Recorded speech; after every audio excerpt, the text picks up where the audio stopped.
নমস্কার বন্ধুরা, নবদিগন্ত চ্যানেলের পক্ষ থেকে আপনাদের সকলকে জানাই স্বাগতম।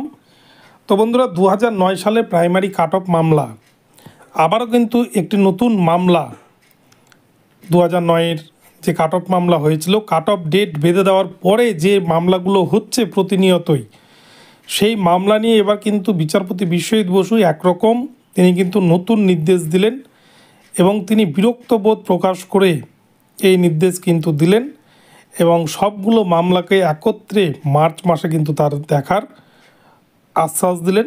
তো এই বিষয়ে বিস্তারিত আপডেট আপনারা দেখুন, সম্পূর্ণ ভিডিওটি আপনারা দেখুন মনোযোগ সহকারে, তাহলে পুরো বিষয়টি বুঝতে পারবেন। তবে তার আগে বলি, যারা প্রথমবার চ্যানেলটি দেখছেন আপনারা অবশ্যই চ্যানেলটিকে সাবস্ক্রাইব করে দেবেন।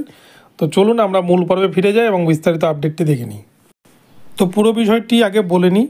2009 সালে প্রাইমারি কাট অফ মামলা আপনারা দেখেছেন, মালদা ডিপিএসসির ক্ষেত্রে কিন্তু বিচারপতি বিশ্বজিৎ বসু একরকম কড়া নির্দেশ দিয়েছেন এবং সবগুলো মামলাকে কিন্তু সুপ্রিম কোর্টও খারিজ করে দিয়েছে, কলকাতা হাইকোর্টও খারিজ করে দিয়েছে।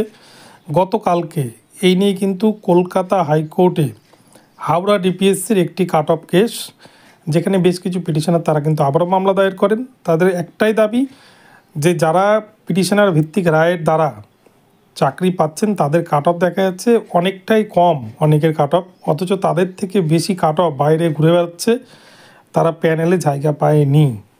দুর্নীতি করেছে পর্ষদ সিট ফাঁকা রেখে তাদেরকে নিয়োগ দেয়নি, তার সাপার তারা কেন করবে, এই বিষয়টি কিন্তু তুলে ধরে।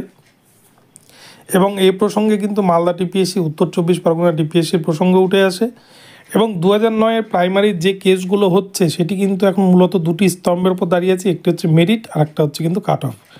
তো এই কাট অফ এবং মেরিট এই দুটো বিষয় যখন একত্রিত হচ্ছে, একটা হচ্ছে কাট অফ ডেট বেঁধে দিয়েছিলেন বিচারপতি রাজাশেখর মান্তা স্যার, তারপরে আর কোনো মামলাকারী মামলা গ্রহণ করবেন না।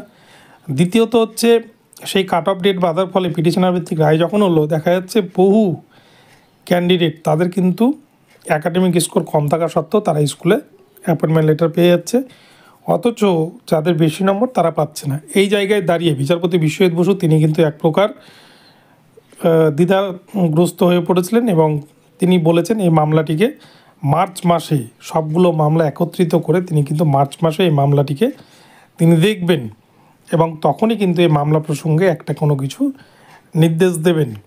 তো এখনই কিন্তু ক্যান্ডিডেটদের হতাশ হওয়ার কোনো জায়গা নেই, এখনও কিন্তু সময় আছে বলা যেতে পারে। তো দেখা যাক শেষমেশ কী হয়। তো বন্ধুরা, আপনাদেরকে আপডেটটি জানালাম, ভিডিওটি ভালো লাগলে চ্যানেলটিকে সাবস্ক্রাইব করে দেবেন। দেখা হচ্ছে পরবর্তী ভিডিওতে, সকলে ভালো থাকবেন, ধন্যবাদ।